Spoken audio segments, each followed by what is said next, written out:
व्यासपीठावरती उपस्थित असलेले टॉपर्स अकॅडमीचे सर्व सन्माननीय पदाधिकारी, ज्यांच्यामध्ये राहुल सर आहेत, स्वप्नील जोशी सर आहेत आणि माझे मित्र माननीय ॲडव्होकेट उमेश सूर्यवंशी सर आहेत. खरं तर कार्यक्रम बघितल्यानंतर सूत्रसंचालकच व्याख्याता असायला पाहिजे होता असं वाटण्याचा हा कार्यक्रम आहे. आणि दुसरं ते असं म्हणाले, त्यांनी कॉमर्सचं उदाहरण सांगता सांगता असं म्हणाले की 500 रुपयाची नोट घेऊन बाजारात गेल्यानंतर आपल्याला कॉमर्सचं महत्त्व कळतं, पण याच्यापेक्षाही बायकोला घेऊन मॉलमध्ये गेल्यानंतर जास्त कॉमर्सचं महत्त्व कळतं. आणि ते पुणेकरांना सांगण्याची काही वेगळी गरज आहे असं मला वाटत नाही. ज्या विषयाच्या संदर्भानं मी बोलायला उभा राहिलो आहे त्याच्या संदर्भातल्या 2 महत्त्वाच्या गोष्टी इथं नमूद करतो आणि मग विषयाकडे येतो आहे. मार्गदर्शन करणं, उपदेश करणं, सल्ला देणं, या तिन्ही गोष्टी करण्यासाठी या ठिकाणी मी उभा नाही आहे, तर पालकांच्या बरोबर एक मनसोक्त संवाद साधण्याच्या हेतूनं मी या ठिकाणी उभा आहे. आणि तो मनसोक्त संवाद साधणारी जी टॉपर अकॅडमी आहे, खरं तर या अकॅडमीचे आभार मानायला हवेत. कारण महत्त्वाचा पैलू लक्षात घेणं ही शिक्षण प्रक्रियेतली आजची काळाची गरज आहे आणि ही काळाची गरज या अकॅडमीनं ओळखली. मी हे फक्त कौतुक करण्याच्या हेतूनं म्हणतो आहे असं जर कुणाला वाटत असेल तर ते अजिबात नाही आहे. त्याचं कारण आहे, शिक्षण क्षेत्रामध्ये झालेले जे बदल बघितले, 1952ला विद्यापीठ आयोगाला, 1966ला कोठारी आयोगाला, 1992ला कृती कार्यक्रमाला, 2000पासून इंग्रजी पहिलीपासून शिकवायला सुरुवात झाली, नंतर बेस्ट ऑफ 5 आलं. ह्या सगळ्या प्रक्रियेमध्ये जर बघितलं तर 66ला जो कोठारी आयोग आला, त्या कोठारी आयोगापासून त्याच्याही अगोदरपासून शिक्षण प्रक्रियेतला एक सगळ्यात महत्त्वाचा पैलू आम्हाला सांगितलेला आहे आणि तो त्रिकोण आम्ही आजपर्यंत लक्षात घेतला नाही. तो शिक्षण प्रक्रियेतला त्रिकोण काय आहे? एका कोणावरती विद्यार्थी आहे, त्या त्रिकोणाच्या दुसऱ्या कोणावरती शिक्षक आहे आणि तिसऱ्या कोणावरती पालक आहे. विद्यार्थी शिक्षकांच्या बाबतीत सातत्यानं प्रयत्न करत असतात, ते त्यांचं कर्तव्य आहे. विद्यार्थी शिक्षकांच्या बरोबर, विद्यार्थी या नात्यानं जे राहायला पाहिजे ते राहत असतो, शिक्षक विद्यार्थ्यांसाठी प्रयत्न करत असतात. पण या त्या तिन्ही त्रिकोणातला तिसरा घटक मात्र बहुतांश वेळेला सातत्यानं दुर्लक्षित राहतो आणि थोडं धाडसानं विधान करतो आहे की जबाबदारीपासून तो वंचितही राहतो आहे, जबाबदारी घेण्यापासून तो लांब राहतो. विद्यार्थी पालकांच्या बरोबर बोलतात कधी? निकालाच्या आदल्या दिवशी, ॲडमिशनच्या पहिल्या दिवशी. मधल्या कालावधीमध्ये बहुतांश पालक विद्यार्थ्यांच्या बरोबरचा त्यांचा संवाद तुटलेला असतो. शिक्षकांना भेटलं जातं कधी? प्रवेशाच्या पहिल्या दिवशी. आणि आपल्या मुलाला मार्क कमी पडली तर ह्या एवढ्याच करण्यासाठी बहुतांश शिक्षकांना भेटलं जातं. तो पहिला मधला जो कालावधी आहे, या कालावधीमध्ये सगळ्यात जास्त विद्यार्थी कुणाच्या जवळ असतो? तर तुम्हाला वाटतं पालकांच्या जवळ असतो. आणि शिक्षणाची संकल्पना ही आपण नीट समजावून घेतली पाहिजे.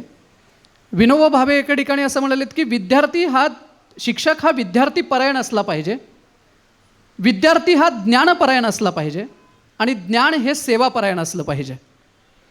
शिक्षणाची मूळ संकल्पना जोपर्यंत आपण समजावून घेत नाही तोपर्यंत या प्रक्रियेमध्ये यशस्वी होणं इतकं सोपं नाही आहे. आता असं म्हणण्याच्या पाठीमागचं कारणही असं आहे, कारण आपल्या देशाला सोडून बाहेरच्या देशामध्ये शिक्षण प्रक्रियेच्या बाबतीत जर विचार केला तर अधिक महत्त्व दिलं जाणारं क्षेत्र कुठलं आहे तर शिक्षण क्षेत्र आहे.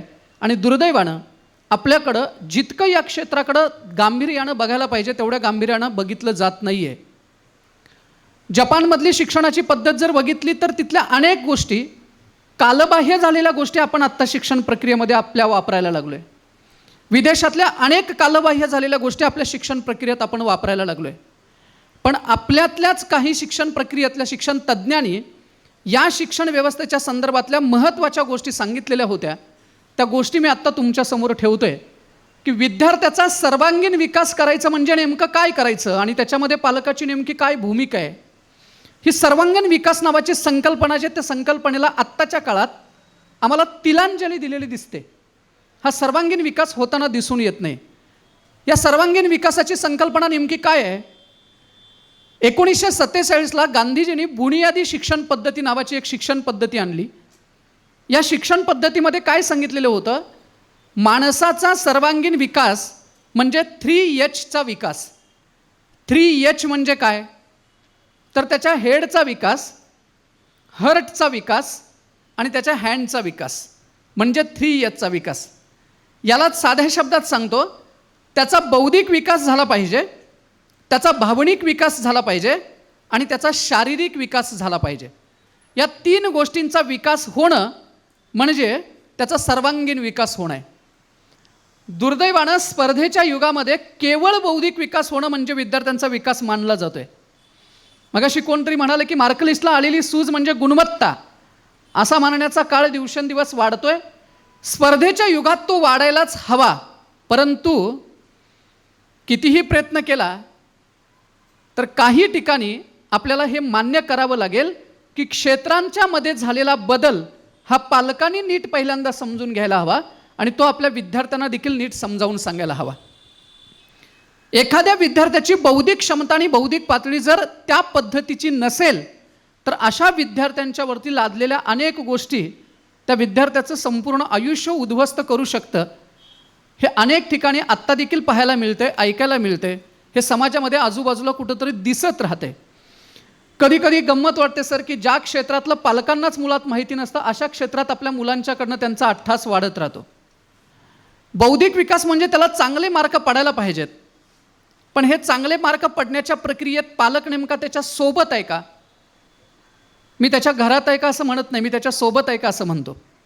मगाशी राहुल सर बोलत असताना त्यांनी एक महत्त्वाचा मुद्दा सांगितला, तोच मुद्दा मी अधोरेखित करून पुढे जातोय. अत्यंत महत्त्वाचा मुद्दा आहे की आपल्याकडं आत्ता असं म्हटलं जात आहे की आम्ही मुलांचे मित्र आहोत. बरोबर आहे ना? थोडं धाडसानं सांगतो, त्याला भरपूर मित्र आहेत, भरपूर मैत्रिणी आहेत. त्याला पालक भरपूर नसतात. त्याला तुम्ही पालक आहात का ही गोष्ट पहिल्यांदा महत्त्वाची. आता म्हणाल तुम्ही असं का म्हणताय सर, सांगतो.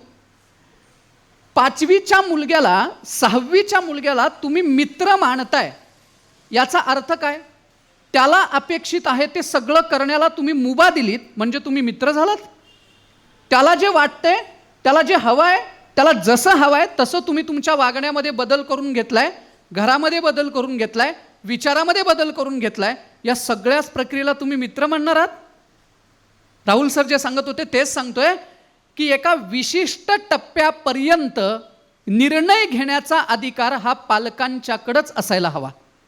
जोपर्यंत निर्णय प्रक्रियेविषयी आपलं बाळ सक्षम होत नाही तोपर्यंत निर्णय घेण्याचा अधिकार हा आपल्याकडेच असायला हवा. जर तुम्ही त्याला मित्र मानताय तर तुमच्या बँकेचं अकाउंट, गुगल पेचे नंबर सगळे देऊन टाका त्याला. का?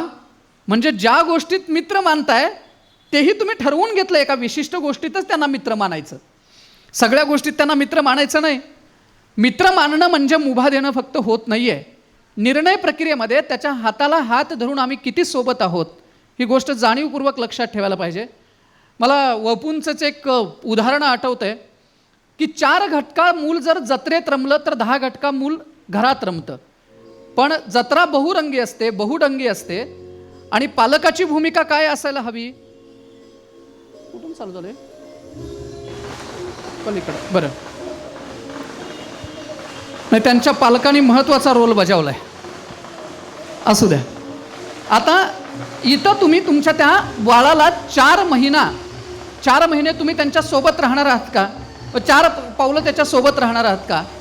बऱ्याच वेळा आपलं काय होतं माहिती आहे, आपल्या बाळाला आपण जत्रेमध्ये सोडून देतो, जत्रा बहुरंगी आहे आणि हाताची घडी घालून ते चुकेपर्यंत त्याची वाट बघत राहतो आणि चुकल्यानंतर असं त्याला म्हणतो, मला असं वाटतच होतं इथं तुझ्याकडनं चूक घडेल. याच्याऐवजी त्याच्या हाताला धरून त्या जत्रेतनं 4 पावलं त्याला देखील आम्हाला फिरवून आणण्याची आमच्याकडं ती तयारी आहे का मानसिक, हे पालकत्व आम्ही समजून घेतलं पाहिजे. मी मगाशी म्हणालो बौद्धिक विकास तर झालाच पाहिजे, पण त्याच्याबरोबर भावनिक विकास विद्यार्थ्याचा होतोय का? हा भावनिक विकास दिवसेंदिवस कमी होत चाललाय. तो कसा आहे? आईवडिलांच्या पायाला हात लावण्याचा आदर ती वृत्ती आहे का? मोठ्या माणसांचा आदर त्याच्या मनामध्ये आहे का? शेजाऱ्यांच्या बरोबर तो प्रेमानं वागतोय का? आईला जर एखाद्या वेळेस ती आजारी असेल तर तिचं दुःख त्याला कळतंय का? वडिलांच्या कष्टाची चीज त्याला कळतंय का? किंवा वडिलांच्या कष्टाचं जे वेळ आहे, त्यांचं जे श्रम आहे, ते श्रम त्याच्यापर्यंत पोहोचतंय का? एखाद्या मुलाला जर असं विचारलं, 2 दिवसापूर्वीची घटना आहे, आजी वारल्यानंतर माझ्याजवळ आलेला एक मुलगा असं म्हणाला, सर मला काय करायचं कळेना, मला रडूच येत नव्हतं. माझी आजी वारली तरी मला रडू येत नव्हतं. आज शेजारच्या घरामधले एखाद्या मुलकीचं निधन झालं तर एखाद्या व्यक्तीला रडूच येत नाही, हे प्रगतीचं लक्षण आपण मानणार आहोत का? हा त्याचा भावनिक विकास झालाय का? आणि हा जर भावनिक विकास होतच नसेल तर त्याचा सर्वांगीण विकास झालाय का? आणि शेवटचं शारीरिक विकास म्हणजे श्रमप्रतिष्ठेचं मूल्य त्याच्या अंगात आलंय का? श्रमप्रतिष्ठेचं मूल्य काय? अगदी छोट्या गोष्टीपासून त्याची सुरुवात होते. त्याच्या अभ्यासाची खोली कोण आवरतं? जर आई असा उत्तर असेल त्याचं, तर ते मूल्य त्याच्यात अजून आलेलं नाही आहे. त्याला घर झाडून काढताना लाज वाटते का? त्याला आपल्या आईवडिलांच्या कष्टाची लाज वाटते का? जर ती लाज वाटत असेल तर श्रमप्रतिष्ठेचं मूल्य त्याच्यामध्ये रुजलेलं नाही. आणि हे मूल्य जर रुजलेलं नसेल तर कदाचित 1-2 वर्ष त्याचं यश आपल्याला पाहता येईल, आयुष्यभराचं यश त्याच्याकडे कदाचित राहणार नाही आहे. आणि म्हणून बौद्धिक विकास, भावनिक विकास आणि शारीरिक विकास ही संकल्पना आपल्या मुलांच्या मध्ये रुजवणं म्हणजे पालकत्व आहे. आता साधा एक प्रश्न आहे, जगातली तुम्हाला 7 अक्षरे माहिती असतील, आपण ती सांगतो, काही जण बघूनही आले असतील. पुणे हे 8वं अक्षर आहे, हेही माहिती असू द्या. तर जगातली 7 अक्षरे माहिती आहेत तुम्हाला, म्हणजे झुलता मिनार आहे, टॉवर आहे, किंवा चीनची भिंत आहे, ताजमहल आहे. पण मला काय वाटतं माहिती आहे का सर, ही जगातली 7 अक्षरे नाहीच आहेत. जगातली 7 अक्षरे कुठली आहेत तुम्हाला सांगतो. तुमच्या बाळाला त्याचे डोळे जे आहेत ना, ते 500 मेगापिक्सलपेक्षाही जास्त ताकदीनं काम करतात, हे जगातलं आश्चर्य आहे. तुमच्या बाळाचं हृदय खूप ताकदीनं काम करतं, हे जगातलं आश्चर्य आहे. त्याला बोलता येतं, त्याला लिहिता येतं, त्याला वाचता येतं, त्याला फिरता येतं, तुम्ही बोललेलं त्याला समजतं. हे जगातली ही 7 आश्चर्य आहेत. आणि ही 7 आश्चर्य जगप्रसिद्ध करण्याची क्षमता ती आश्चर्य निर्माण करणाऱ्या आई वडिलांच्याकडे खरं तर असते. तुम्ही त्या आश्चर्यांचं नेमकं कौतुक करणार नसेल तर, आणि आपण कौतुक का करत नाही त्याचंही कारण सांगतो. पालकत्व ही मुळात शिकायची गोष्ट आहे, हेच आम्हाला मान्य नाही आहे. बघा किती पालकांना माहिती आहे की आम्हाला पालकत्व ही शिकायची गोष्ट आहे, आणि हे आम्हाला मान्य झालं आहे, आपण मान्य करत नाही. बरं, मी म्हणतोय की पालकत्व ही शिकायची गोष्ट आहे, तर असं का म्हणतोय पालकत्व ही शिकायची गोष्ट आहे? साधी गोष्ट आहे. तुमचं बाळ जर 17 वर्षाचं असेल तर पालक म्हणून तुमचं वय किती आहे? किती वय आहे? तुम्ही म्हणाल 35-40. किती वर्ष वय आहे? आई म्हणून तुमचं वय किती आहे? 17. तुमचं बाळ जर 17 वर्षाचं असेल तर तुमचं आई म्हणून वय तुमचं 17 आहे. बाप म्हणून आपलं वय 17 वर्ष आहे. पुरुष म्हणून वय कदाचित 40 असेल, स्त्री म्हणून कदाचित वय 40 असेल. पण पालकत्वाचं शिक्षण तेव्हापासून सुरू होतं जेव्हा तुमचा स्त्रीची आई होते आणि पुरुषाचा बाप होतो. कारण ते कुठल्याही शाळेत शिकवता येत नाही, अनुभवानं येणारं ते ज्ञान आहे. आणि ते ज्ञान वडील किंवा आई झाल्यानंतर सुरू होतं. मग तुम्ही तुमच्या 17 वर्षाच्या बाळाप्रमाणे 17 वर्षाचे होऊन त्याच्याबरोबर बोलणार आहात का? संवाद साधणार आहात का? त्याला समजून घेणार आहात का? आणि तुमची शिकण्याची वृत्ती आहे का? पण पालकत्वाच्या शिक्षणामध्ये सगळ्यात मोठा अडसर कुठला असेल तर पालक हा शब्दच मुळात आम्ही समजून घेत नाही आहे, मालक हा शब्द आम्ही समजावून घेतला आहे. आम्ही मुलांचे पालक नाही तर मालक होण्याचा प्रयत्न करतो. आम्ही आमच्या अधिकारानं त्यांच्यावरती निर्णय लादण्याचा प्रयत्न करतो. 6 वर्षाच्या बाळानंतर जगातल्या सगळ्या बाळांना कळालेलं असतं, म्हणजे त्यांची बुद्धी तेवढी विकसित झालेली असते. ते कवितेचा एक भाग आहे, पण तो कविता सांगत नाही, त्याच्यातला एक आशय सांगतो. एका वर्गामधला किस्सा आहे सर, की एका वर्गामध्ये 1ली-2रीचा वर्ग आहे, आणि त्या वर्गामध्ये शिक्षक वर्गामध्ये पोपटाचं फळ्यावरती चित्र काढतात आणि सगळ्या वर्गाला सांगतात की हे चित्र आहे, ते चित्र काढायचं आहे. आणि वर्गातनं शिक्षक फिरत फिरत बाहेरच्या वरांड्यामध्ये जातात. थोडा वेळ जातो, मुलांचं सगळ्या चित्र काढून होतं. शिक्षक पुन्हा वर्गात येतात आणि वर्गाकडे बघतात आणि सांगतात की तुमचं जर चित्र काढून झालेलं असेल तर काय करा, त्याला रंग द्या. सगळी मुलं रंग देतात आणि रंग देऊन झाल्यानंतर शिक्षक वर्गामध्ये फिरत फिरत जातात. शेवटच्या बेंचवरती गेल्यानंतर शिक्षक बघतात तर एका विद्यार्थ्यानं पोपटाला निळा रंग दिलेला असतो. शिक्षक त्याच्याकडे बघतात आणि म्हणतात, अरे मूर्खा, तुला माहिती नाही का, पोपट हिरव्या रंगाचा असतो, तू निळा का रंग दिलायस? आणि त्याला एक चापट मारतात. मुलगा खाली मान घालून शांत उभा राहतो.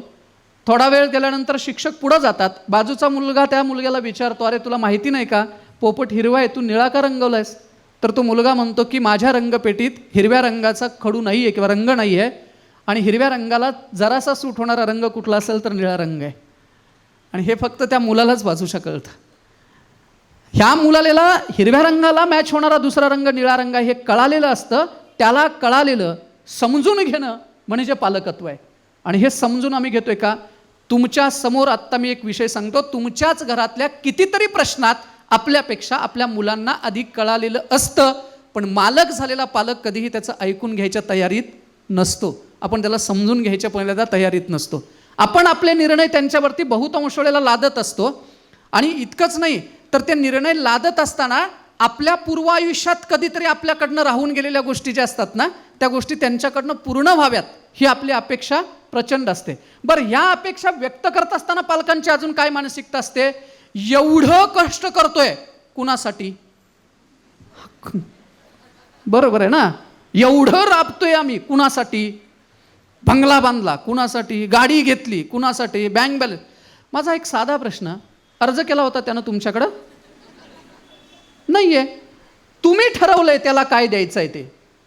तुमची इच्छा आहे त्याला गाडी असायला पाहिजे, त्याला बंगला असला पाहिजे, त्याच्याकडे बँक बॅलन्स चांगला त्याला दिला पाहिजे. हे तुम्ही ठरवलंय. त्यानं नाही मागितलं तुमच्याकडं. त्यानं तुम्हाला पालक म्हणून स्वीकारलेलं जर असेल तर तुम्ही त्यांना नेमकं देताय काय? हा वारसा आम्ही कोणता पोहोचवतोय? आणि मग आमच्या आयुष्यातल्या सगळ्या कष्टांचं दुःखांचं खापर आपण आपल्या मुलांच्यावरती फोडतो आणि त्याला सांगतो की तुझ्याकडनं हे या गोष्टीसाठी म्हणून झालं पाहिजे. आम्ही हे असं करतोय म्हणून तुझ्याकडनं हे असं झालं पाहिजे. आपण त्याच्या सोबत किती आहोत बघा. त्याला समजावून किती सांगतोय बघा. घेतोय किती बघा. कितीतरी गोष्टी आहेत पालकत्वातल्या. मुलांचा विकास म्हणजे हीच फक्त गोष्ट येत नाही आहे की तुम्ही सांगितलेली गोष्ट त्यानं ऐकली आणि जशीच्या तशी त्यानं केली. हे मुलांच्या विकासामध्ये येत नाही आहे. नकार पचवण्याचं धाडस आपण आपल्या मुलांच्याकडे देणार आहोत का? आजच्या काळामध्ये या गोष्टीची किती मोठी गरज आहे, नकार पचवण्याचं धाडस. मी खरं सांगू तुम्हाला, आत्ताच्या काळामध्ये तंत्रज्ञानातल्या अनेक गोष्टींच्या मुळं वाट पाहण्याची क्षमता निघून गेली. वाट पाहण्याची क्षमता निघून गेली. एखाद्या वेळेस एखाद्या क्षेत्रात यश मिळालं नाही तर सातत्यानं पुन्हा 4 वर्ष त्या क्षेत्रामध्ये राहण्याची मानसिक तयारी त्या मुलाकडं आहे का? आणि जर ती तशी नसेल तर ती देण्याची जबाबदारी देखील पालकांची राहते. ती नकार पचवण्याचं धाडस आहे. मी तुम्हाला सांगतो, कुठल्याही क्षेत्रामध्ये थोडंसं अपयश आलं आणि ते जर अपयश त्याला पचवता येत नसेल, तो जर नकार त्याला पचवता येत नसेल तर पालक म्हणून आपण अपयशी ठरतो. महाराष्ट्रामध्ये दरवर्षी निकाल लागायच्या अगोदर आणि निकाल लागल्यानंतर कितीतरी आई वडिलांच्या खांद्यावरती कोवळ्या पोरांची प्रेतं येतात. का? तर नकार पचवण्याचं धाडस नाहीये. मार्क कमी पडली, मला कुणीतरी काहीतरी म्हणेल, एका गोष्टीसाठी मुलं आत्महत्या करतात. एखाद्या मुलगीनं नकार दिला, माझ्या आयुष्याचं काय होईल म्हणून आत्महत्या करतात. वडील रागावले, आई रागावली, आत्महत्या करतात. नकार पचवण्याचं धाडस जर त्याच्याकडे नसेल तर तुम्ही या बाजारामध्ये आपल्या मुलांना खरंच त्या मानसिकतेनं पाठवणार आहात.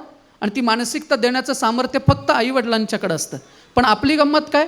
माझ्या वडिलांनी मला गाडी घेऊन दिली नव्हती, मी माझ्या मुलानं मागायच्या अगोदर त्याच्या हातात ती देणार. मला हे मिळालेलं नव्हतं म्हणून मी माझ्या मुलांना ते देणार. आपण ती गरजही बघत नाहीये. बरं, गरजेबरोबर ती दिली जाणारी गोष्ट त्या मुलाला वापरण्याची त्याच्याकडे क्षमता, पात्रता आहे का याचा देखील आपण विचार कधी कधी करत नाहीये.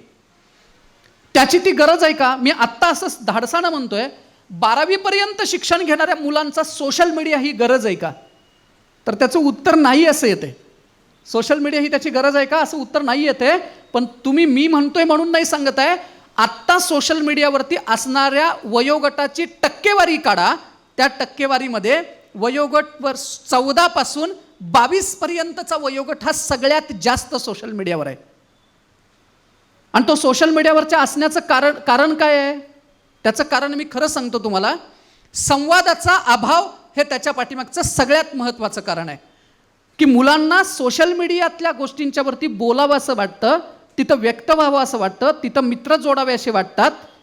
त्या अनोळखी माणसांच्यावरती त्यांचा विश्वास बसत जातो, कारण ओळखीची माणसं त्याच्याबरोबर अनोळखी असल्यासारखी वागत राहतात. त्याच्याबरोबर ओळखीचीच माणसं ओळखीसारखी वागत नाही आहेत ना. मी जर तुमच्या आत्ता जवळच्या टीन एजच्या मुलांना एका बाजूला सगळ्या गोळा केलं आणि त्या सगळ्या टीन एजच्या मुलांना जर विचारलं, मित्र हो तुम्ही तुमच्या आयुष्यातली पर्सनल गोष्ट कुणाला सांगाल रे, 80% मुलांचं उत्तर येईल फक्त सर आम्ही पहिल्यांदाच सांगू आपल्या मित्राला. आणि लपवाल कुणापासून असा जर प्रश्न विचारला तर ते उत्तर देतील आई वडिलांपासून. घर हे सुरक्षिततेचं माध्यम झालं पाहिजे ना. आपल्या पाल्याच्या आयुष्यात एखादी घटना त्याच्या जर चुकून चुकली, त्यानं बाहेर एखादी चुकीची घटना केली, त्याला पहिल्यांदा कुणाची आठवण व्हायला पाहिजे, आई आणि वडिलांची. माझ्याकडून हे चुकलंय तर मला पहिल्यांदा व्यक्त व्हायला पाहिजे आई आणि वडिलांच्या बरोबर व्यक्त व्हायला पाहिजे. पण पहिल्यांदा त्याच्या डोक्यात हे येतं लपवायला पाहिजे तर आई वडिलांच्यापासून लपवायला. हे आईला आणि बाबाला तेवढं कळता कामा नाही. आता सल्ल्यासाठी हाच मुलगा किंवा हीच मुलगी आपल्या आयुष्यातली ही चूक व्यक्त कुणाजवळ होतात तर त्याच्याच वयोगटाच्या मित्राबरोबर, मैत्रिणीबरोबर. त्या बाळाची बुद्धी, त्या बाळाची विचार क्षमता, उपाय देण्याची क्षमता किती असते, त्याची जी उपाय देण्याची क्षमता असते त्याच पातळीवरचा उपाय दिला जातो आणि मग विध्वंस घडतो. परत वाक्य सांगतोय, घर हे सुरक्षिततेचं माध्यम झालं पाहिजे. मुलांना घरात सुरक्षितता वाटला पाहिजे असं वातावरण निर्माण होण्यासाठी त्या मुलांच्या बरोबर तेवढा सकस संवाद आपल्याकडनं घडला पाहिजे. आपल्याकडनं तो संवाद घडतोय का? मी खरं सांगू, तो संवाद घडत नाही. वाईट वाटतं. आता रेंज गेलेल्या मोबाईलसारखी घरं आता मुकी असतात. वडील आतल्या खोलीत असतात, मुलगा बाहेरच्या खोलीत असतो. मुलगा आतल्या खोलीत गेला की वडील बाहेरच्या खोलीत येतात. वडिलांचा आणि मुलाचा किंवा वडिलांचा आणि मुलीचा संवाद होत नसेल तर हा संवाद घराघरात कुणाच्या माध्यमातून होतोय माहीत आहे? वडील आईशी बोलतात, तू जरा सांग त्याला. मग आईनं आपल्या मुलाला सांगायचं. आणि मुलग्याला जर काय हवं असेल तर ते त्यानं कुणाला सांगायचं? आईला सांगायचं. मग ते वडिलांच्याकडे जाणार. अशात एखादी आई सुट्टी काढून जर गावाकडे गेली तर त्या बिचारीचं लक्ष त्या गावाकडे गेलेलं नसतं. तिच्या डोक्यात एकच प्रश्न असतो, हे दोघं बाबा पाठीमागं काय करतात कुणास ठाऊक. तिला भीती वाटत असते या दोघांची. का? तर संवादाचा अभाव. मी मध्यंतरी एक गोष्ट वाचली. एका घरात सर संध्याकाळच्या वेळेत 4 माणसं अशी जेवायला बसलेत. वडील बसलेत, त्यांच्या बाजूला त्यांचा छोटा मुलगा आहे, त्याच्या पलीकडं त्यांची मुलगी बसले मोठी, आणि त्याच्या पलीकडं त्यांचा मोठा मुलगा जेवायला बसला आहे. आई जेवायला वाढते. त्या मुलाच्या ताटातली भाजी संपली. आई जवळ येते आणि त्याला विचारते, बाळा ताटातली भाजी संपली, वाढू का? मुलग्याच्या कानात हेडफोन आहे, त्याला ऐकूच जात नाही. आई परत विचारते, बाळा ताटातली भाजी संपली, वाढू का? त्याला परत ऐकू जात नाही. आई थोडा वेळ शांत थांबते, कारण मोठ्यानं विचारावं तर रामायण महाभारत एकदमच घडेल, वडिलांना ऐकू गेलं तर. आई परत त्याच्याजवळ हळू जाते आणि म्हणते, बाळा ताटातली भाजी संपले, वाढू का? काही प्रतिसाद नाही. त्या मुलगीच्या लक्षात येतं आता पुढचा प्रसंग काय घडणार आहे. ती पटकन उठते, आपल्या अभ्यासाच्या खोलीत जाते आणि तिथून मॅसेज टाकते, दादा पुढं बघ, आई भाजी वाढते, तुला काहीतरी प्रतिक्रिया दे. वितभर नात्यातल्या घरात वितभर अंतरावरचा संवाद इतका तुटलाय. आणि आम्हाला काय अपेक्षा आहे? काय अपेक्षा आहे? या मुलानं त्याच्या आयुष्यामध्ये प्रचंड यशस्वी व्हावं. मी यशस्वी वेगळ्या अर्थानं घेतोय हां. यशस्वी होण्याच्या व्याख्या वेगवेगळ्या आहेत. प्रचंड यशस्वी व्हावं अशा आपल्याला त्याच्याकडनं अपेक्षा आहे. आणि जरासं मागं जातो, जरा हे पुण्यात बोलतोय म्हणून सर मागं जातो जरा. ही गरज आहे. कदाचित कुणाला राग येऊ देऊ नका. कुणाच्या बाबतीत घडलं असेल तरी वाईट वाटून घेऊ नका. पहिल्यांदाच माफी मागून बोलतोय. आम्ही पैसा पद प्रतिष्ठेच्या इतकं मागं लागलोय की आम्ही शाश्वत मूल्य, सस्टॅनेटी डेव्हलपमेंट नावाची गोष्ट आहे ती आमच्याकडनं विसरून चालले. मुलांना घडवण्यामध्ये सस्टॅनेटी डेव्हलपमेंट ही कुठली आहे?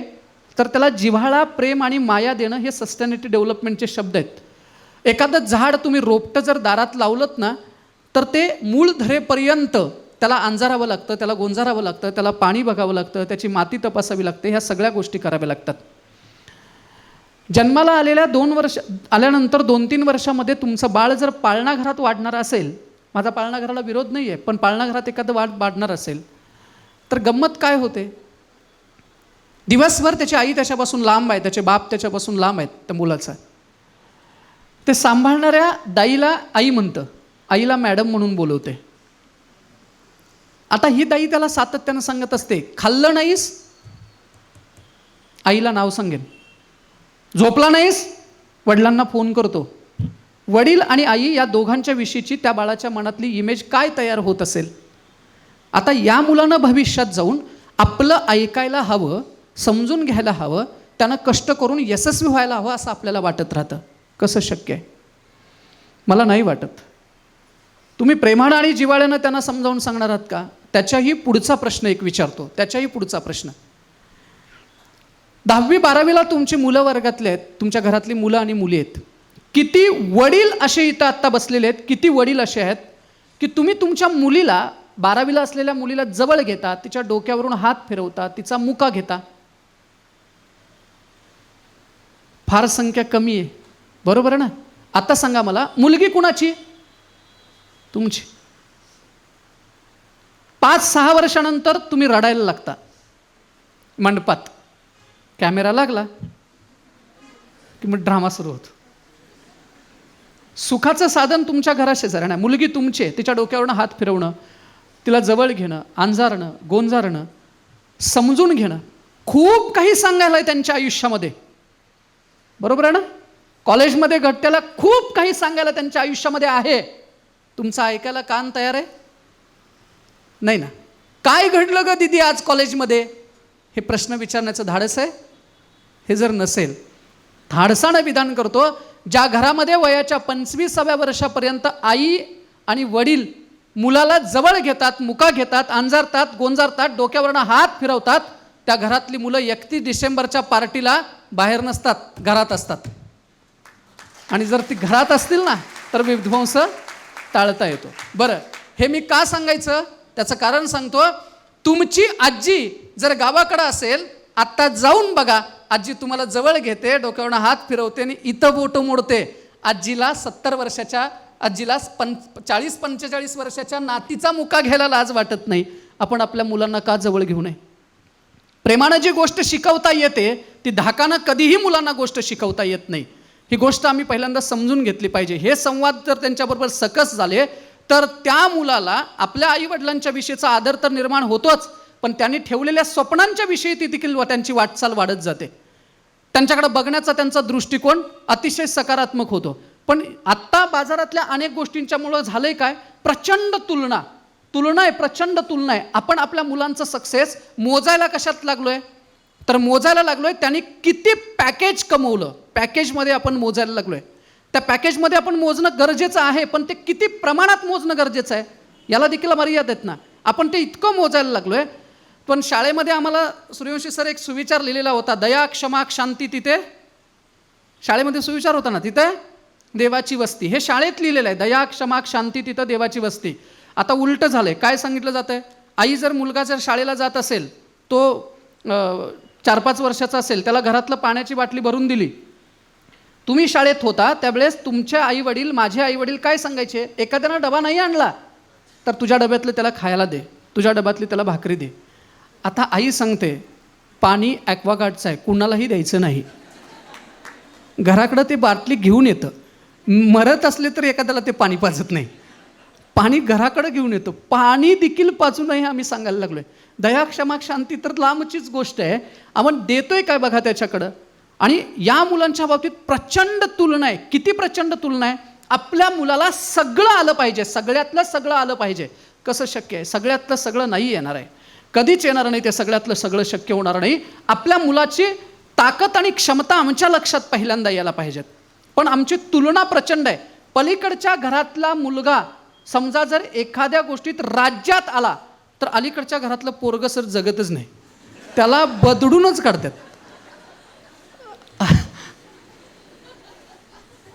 अक्षरशः बदडून काढतात त्या पोराला. त्याला असं वाटतं की उगाच इथं आम्ही शेजारी कुठंतरी राहिलोय.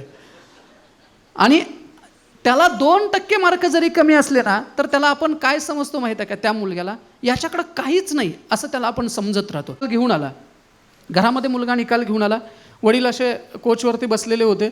मुलगा गेला, वडील म्हणाले काय रे निकाल आहे का? तर ते म्हणाले हो निकाल आहे. ते निकालपत्र वडिलांनी घेतलं हातात, बघितलं निकालपत्र. इंग्रजीला 50 पैकी 7, गणितला 5. पालकांनी ते निकालपत्र पुढचं वाचलंच नाही, जे धरलं त्याला आणि इतकं बदडून काढलं. 5 मिनटं बदडून काढलं. वडील कोचवर दमून बसले. पोरगं शांत, रडलं देखील नाही. आजच्या काळातलं ते पोरगं आहे. आणि ते रडलं देखील नाही पोरगं, शांत उभा मुलगा. तर ते वडील पुन्हा रागवले, पुन्हा त्यांचा युगावाट झाला. म्हणाले इतके कमी मार्क पडले, तुला याच्यासाठी शाळेत घातलंय का मूर्खा? ते मुलगा म्हणाला की बाबा ते सांगेन, पण तुम्ही मला मारलं का सांगा. अरे म्हणाले मारलं याच्यासाठी तुला शाळेत घालतोय का? एवढा खर्च घातला तू, याच्यासाठी तुला खर्च घातलाय का? याच्यासाठी एवढं राबतोय का मी? मुलगा म्हणाला बाबा मी शाळेत पहिल्या नंबरानं पास झालोय. मगाचं जे मार्कलिस्ट होतं ते तुमचं 7वीतलं आहे. जरा नाव वरती वाचा, नाव तुमचं वाचून घ्या आधी. हे तुमचं 7वीतलं आहे. आता झालंय काय नेमकं, आमचं इंग्रजी काय आहे हे आम्हाला फक्त माहिती आहे. पण माझ्या बाळाला जर इंग्रजी आलंच नाही किंवा त्याला एखाद्या क्षेत्रात यश मिळालं नाही, तर आपण त्याच्यावरती जजमेंट, त्याला जज करतो किंवा त्याच्यावरती विधानं आपल्याकडनं येतात. मुळात आम्ही आमच्याकडल्या देखील क्षमता तपासून बघितल्या पाहिजेत आणि मग त्या मुलांच्याकडं दिल्या पाहिजेत. पालकत्वातल्या 5 महत्त्वाच्या गोष्टी सांगेन आणि मी पुढं जाईन. सगळ्यात महत्त्वाच्या 5 गोष्टी आहेत. पहिली गोष्ट आहे ना, मुलांना जबाबदारी घ्यायला शिकवा. त्याला 2 गोष्टींची जबाबदारी घ्यायला आली पाहिजे. स्वतःच्या आयुष्याची जबाबदारी आणि निवडलेल्या कामाची जबाबदारी. या 2 जबाबदाऱ्या मुलांना घेताच आल्या पाहिजेत. रिस्पॉन्सिबिलिटी या 2 जबाबदाऱ्या आहेत. कुठल्या? सेल्फ रिस्पॉन्सिबिलिटी आणि वर्क रिस्पॉन्सिबिलिटी. म्हणजे माझ्या आयुष्याची संपूर्ण जबाबदारी माझी आहे. वडिलांनी वाढदिवसाला दिलेली गाडी कुठं नेऊन ठोकायची आहे का हे त्यानं ठरवायचं. आणि दोस्तीच्या दुनियेतला राजा माणूस म्हणून डिजिटलवर यायचं का हे त्यानं ठरवायचं. त्याच्या आयुष्याची जबाबदारी त्यानं घ्यायची. हे मला त्रास देऊ शकेल का, इथं मला काहीतरी त्रास होऊ शकेल का, ही गोष्ट त्यानं जबाबदारी घेतली पाहिजे. आणि त्यानं निवडलेलं काम, मग त्यानं इंजिनिअरिंग निवडलंय ना, तर निवडलेल्या क्षेत्राची संपूर्ण जबाबदारी त्याची आहे. त्या 2 जबाबदाऱ्या त्यांना आपण घ्यायला शिकवायला पाहिजे. पण ते शिकवलं का जात नाही त्याचं कारण सांगतो. आमच्याकडं प्रक्रिया चुकीची आहे. पालकत्वाची प्रक्रिया काय चुकीची आहे? कशी प्रक्रिया आहे? चप्पल जर मुलाला घरातल्या घ्यायचं असेल, तुम्ही मुलाला चप्पल घ्यायला घेऊन जाता किंवा 10वीच्या मुलीला चप्पल घ्यायचं आहे, मुलाला चप्पल घ्यायचं आहे, तुम्ही घेऊन जाता चप्पल घ्यायला. काय करता तुम्ही? खरं तर शांत उभं राहिलं पाहिजे. त्याला कळतं का नाही त्याच्या मापाचं चप्पल? त्याला रंग माहिती आहेत का नाही? मग कशाला पहिलीत त्याला येलो, ब्ल्यू, रेड शिकवत बसला होता? त्याला रंग कळतो, त्याला सगळ्या गोष्टी कळतात. आपण शांत उभं राहायला पाहिजे. आता समजून घ्या, चप्पलचा जोड त्यानं पायात कुठला घालावा हे देखील आपण ठरवतोय. बरोबर आहे का? काही आत्ता ते ग्रामीण भागात आहे, शहरात नाही आहे. मुलांना सोनं करण्याची पद्धत असते बघा. ते रात्रभर बाळ रडतं, त्याला त्या दागिन्याशी संबंध नाही आहे ना, त्याला टोचतं ही गोष्ट महत्त्वाची आहे. त्याला कम्फर्टेबल काय येतो तर निवडेल. आणि ज्याला चप्पलचा जोड जर निवडता येत नसेल तर आयुष्याचा जोडीदार कसा निवडणार? तिथंही तुम्ही मदत करणार का? चप्पलचा जोड त्याला निवडू द्या ना, पण आपण करत नाही. घरातलं लाईट बिल तुमच्या कोण भरतं? तुम्ही भरता. द्या ना 7-8 वर्षाच्या बाळाच्या हातामध्ये. त्याला जर मोबाईल वापरता येतो तर त्याला लाईट बिल भरता येऊ द्या. त्याला करू द्या ते, त्याला ते जबाबदाऱ्या घेऊ द्यात. थोडंसं वेगळं आहे, सांगणं गरजेचं आहे. आयांनी मुलांच्या आंघोळीची कपडे धुवायची नाहीत. जेवलेलं ताट आयांनी उचलायचं नसतं, तर त्याला उचलता आलं पाहिजे. त्याची कपडे त्याला धुता आली पाहिजेत. त्याला चहा करता आला पाहिजे. मे महिन्याची सुट्टी होती ना, आता 10,000 रुपये 20,000 रुपये उचलून तुम्ही तुमच्या 10वी झालेल्या मुलाच्या हातात द्या आणि त्याला सांगा 1 महिना घर तुला चालवायचं आहे. भाजी त्याला निवडता आली पाहिजे. वांगी किडकी मिळाली तर मिळू देत ना, त्याला निवडायला लावा. नाही तर आत्ता जे तुम्ही म्हणता ना आईनं काही शिकवलंय का नाही, ते पुढं सुनबाई म्हणणार, पुढं तेच म्हणणार, कारण आपण ते शिकवलेलं नाही. त्याला वांगी निवडता आली पाहिजेत, त्याला अर्ज करता आला पाहिजे. आणि सगळ्यात महत्त्वाचं, थोडंसं कठीण असलं तरी मुलांना शाश्वत गोष्टी समजावून देतात. शाळांच्या सहली निघतात माहिती आहे ना, वेगवेगळ्या ठिकाणी कोकणात वगैरे अशा सहली काढल्या जातात. माझं जरा उलटं मत आहे, शाळांची सहल कोकणात काढायची काही गरज नाही सर. येरवडा आणि कळंबा या 2च गोष्टी दाखवायच्या सहलीला. हो, सहलीला तेच दाखवणं आत्ता काळाची गरज आहे. बघा, पटत नसेल तर तुमच्या लक्षात येईल का गरजेचं आहे ते. आम्हाला समजून घेतलं पाहिजे शिक्षणाची संकल्पना काय, त्याला जबाबदारी घेता यायला पाहिजे, ही पहिली गरज आहे. शिक्षणाच्या संकल्पनेचं एक उदाहरण देतो की 2 मुलं आहेत आणि ती दोन्ही मुलं एक दिवस सहलीला जाणार आहेत. 5 दिवसाची त्यांची सहल आहे आणि त्या 5 दिवसाच्या सहलीला जाणार आहेत. त्यांच्या आईवडिलांना कळतं की 15 दिवसानंतर ती सहल आहे.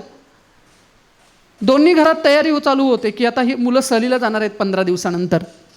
पहिली आई काय करते तर त्या मुलग्याला संध्याकाळी घेऊन जाते मॉलमध्ये. त्याला हवं आहे नको आहे ते सगळं खरेदी करते. घरामध्ये लाडू चकल्या वगैरे सगळं बनवते. का तर बाळ 5 दिवसाच्या सहलीसाठी जायचं आहे. दुसरी आई काय करते त्या बाळाला जवळ बसवते आणि त्याला सांगते हे बघ हे चपातीचं पीठ आहे, हे असं मळायचं असतं. ते त्याला चपाती मळायला लावते. पहिल्या दिवशी ते पाणी जास्त होतं, मग परत पीठ टाकावं लागतं. दुसऱ्या दिवशी त्याच्या हाताला सगळं ते चिकटतं, नाकातोंडाला सगळीकडे लागतं. पण सलग 15 दिवस ती त्याची आई त्याला छोटीशी चपाती करायला शिकवते. आणि इकडं मात्र एक आई आपल्या मुलासाठी लागणारं सगळं रेडीमेड साहित्य आणून तर ठेवते घरात. सहलीचा पहिला दिवस पहिला मुलगा अतिशय आनंदात असतो. का? आईनं पिझ्झा चकल्या लाडू सगळं दिलं आहे. आणि दुसरा मुलगा मात्र त्या सुट्टीच्या कालावधीत ते पीठ बाहेर काढतो, पाणी टाकतो, ते मळायला सुरुवात करतो. पहिली चपाती थोडीशी कडक होते. हा पहिला मुलगा त्या मुलाला हसतो, बघ माझ्या आईनं इतकं काही दिलं आहे, माझ्या आईनं चपाती बांधून दिली, खायला दिलं. पहिला दिवस जातो, दुसरा दिवस जातो. दुसऱ्या दिवशी आता हा मुलगा चपाती करायला पहिल्या दिवसापेक्षा त्याची चपाती थोडीशी चांगली होते. तिसऱ्या दिवशी ह्याची चपाती उत्कृष्ट होते आणि पहिल्या मुलाच्याकडे असलेली चपाती तोपर्यंत खराब झालेली असते. भाजी आंबलेली असते, सडलेली असते ती भाजी. 5व्या दिवशी या मुलाकडं असलेला खाद्यपदार्थ खाण्याच्या लायकीचा राहत नाही आणि 5व्या दिवशी दुसरा मुलगा मात्र अतिशय उत्कृष्ट उत्तम अशी चपाती बनवतो. आपल्या मुलाला चपाती बनवता येण्याची मानसिकता ठेवून दिलेलं शिक्षण म्हणजे खरं शिक्षण आहे. आणि हे शिक्षण आम्हाला समजायला पाहिजे. ती जबाबदारी आम्हाला देता यायला पाहिजे मुलांच्याकडे. दुसरी महत्त्वाची गोष्ट, संयम नावाची गोष्ट आपल्या मुलांना इथून पुढे शिकवा. ती काळाची गरज आहे. संयम म्हणजे काय तर एखाद्या वेळेस तुम्ही तुमचं 100% इनपुट दिल्यानंतर देखील 100% आउटपुट मिळेलच असं तुम्हाला सांगता येत नाही. त्यावेळेस तुम्हाला वाट पाहता आली पाहिजे, शांतता राहता आली पाहिजे, तुम्हाला शांत राहता यायला पाहिजे. एखादी गोष्ट संयमानं घेता यायला पाहिजे. यशासाठी कदाचित तुमच्या आयुष्यातली 5 वर्ष जाऊ शकतात. तुम्हाला न थकता अविश्रांतपणे शांतपणे तुम्हाला ते काम करता यायला पाहिजे. हा संयम शिकवायला पाहिजे. मार्शमेलोज नावाच्या शास्त्रज्ञांनी एक प्रयोग केलेला होता की त्यांनी मार्शमेलोज नावाची मिठाई आहे, तो मिठाईचा एक प्रकार आहे, ती मिठाई घेतली, एका वर्गखोलीमध्ये ती मिठाई ठेवली. 15 ठिकाणी ती मिठाई ठेवली, 15 टेबलवर. आणि 15 मुलांना त्यांनी निवडलं लहान गटातल्या. आणि त्या शास्त्रज्ञांनी सांगितलं की या खोलीमध्ये मिठाई ठेवले, तुम्हाला त्या खोलीमध्ये आम्ही सोडणार आहोत. तुम्हाला 15 मिनिटापर्यंत पहिल्यांदा ती मिठाई खायची नाही, 15 मिनिटानंतर ती तुम्हाला मिठाई खाण्याची मुभा आहे. मुलांना त्या खोलीमध्ये सोडलं. पण 15 मुलांच्यापैकी फक्त 2च मुलं 15 मिनिटापर्यंत शांत बसली आणि ती 15 मिनिटानंतर त्यांनी मिठाई खाल्ली, ती यशस्वी झाली. 13 मुलांनी मात्र 2 मिनिटात पहिल्यांदा कुणी गेलं तर डायरेक्टच खाऊन टाकली पहिल्यांदा. दुसरी 2-3 होती त्यांनी 5 मिनिटं वाट बघितली, कुणी 7 मिनिटं बघितली. या शास्त्रज्ञानं जवळजवळ 40 वर्ष त्या मुलांच्या आयुष्याचा अभ्यास चालू ठेवला. वर्षातून 6 महिन्यातून त्यांना भेटायचं, त्यांची काय प्रगती आहे, त्यांच्या प्रगतीचा आलेख बघायचा. आणि 40 वर्षानंतर त्या मुलांच्या प्रगतीचा आलेख असा आला होता, ज्या 13 मुलांनी वाट पाहता आला नाही, त्या वाट पाहता न आलेल्या मुलांच्यामध्ये काही मुलं व्यसनाधीन झाली होती, काही मुलांचे घटस्फोट झालेले होते, काही मुलांनी आत्महत्या केलेली होती. आणि यशाच्या शिखरावर आनंदी जीवन जगणारी ती 2 मुलं होती ज्यांनी वाट पाहता आली.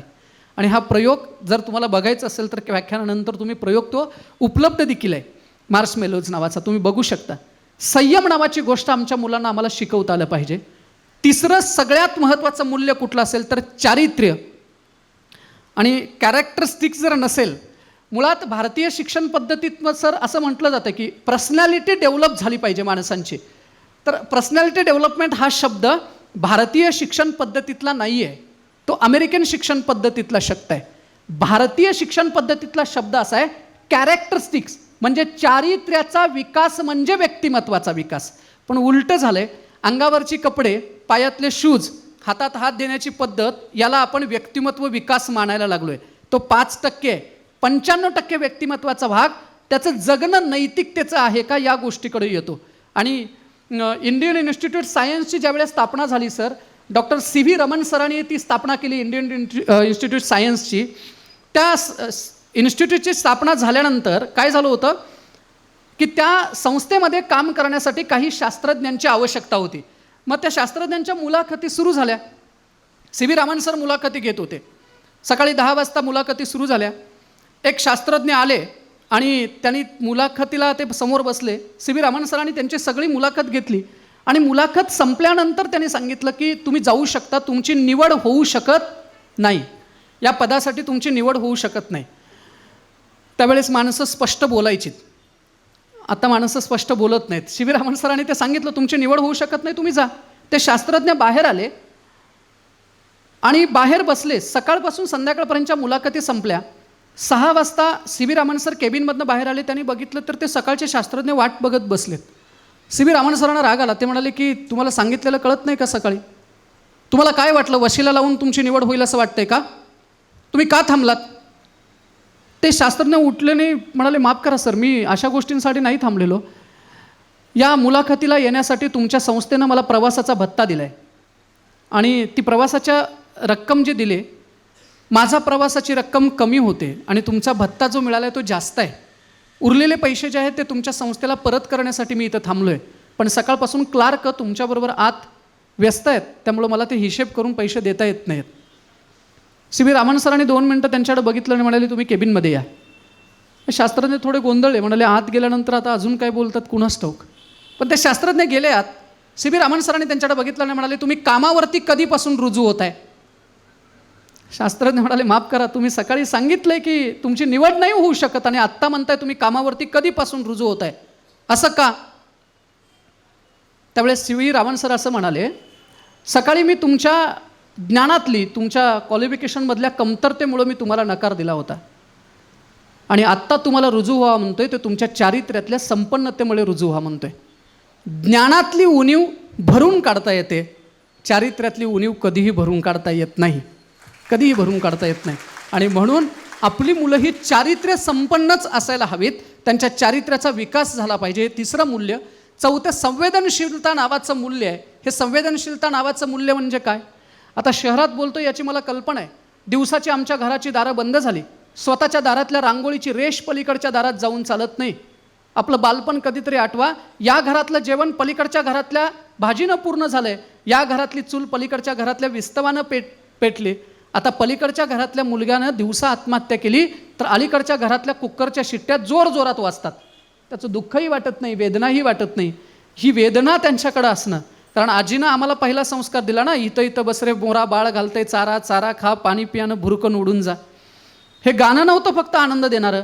मोराला बोलवायचं, त्याला चारा द्यायचा, त्याला पाणी द्यायचं आणि शेवटी खाऊन झाल्यानंतर उडून जाऊ द्यायचं. आत्ता मोर घराकडं आला तर चारा दिला जाईल, पाणी दिलं जाईल, उडून जाऊ दिलं जाईल, मॅसेज पाठवले जातील या संध्याकाळी. संवेदनशीलता नावाचं मूल्य आहे ना, ते मूल्य आम्हाला रुजवावं लागेल. ही सगळ्यात मोठी गरज आहे. आणि सगळ्यात अजून एक महत्त्वाचा आहे, तो कळकळीनं सांगणं गरजेचं आहे. तो आत्ता भाग तुमच्या समोर व्यक्त होणं फार गरजेचं आहे. आभासी जगापासून खऱ्या जगाकडं आपल्या मुलांना आणणं ही आत्ताची काळाची गरज आहे. रिअल काय आणि रील काय हे आम्हाला समजलं पाहिजे. आता आभासी जगालाच वास्तव मानणारी पिढी जी आहे ती पिढी खूप वेगानं तयार होते आणि त्याला जबाबदार कोण असेल तर अनेक घटक आहेत. त्यातला एक घटक आम्ही पालक म्हणून देखील आहोत आणि आम्ही ते स्वीकारलं पाहिजे.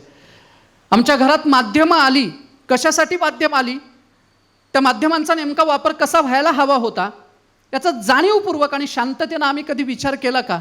बघा तुम्ही, आमच्या घरातली जे सगळी वस्तू बदलल्या, साधनं बदलली, ती कशी बदलली?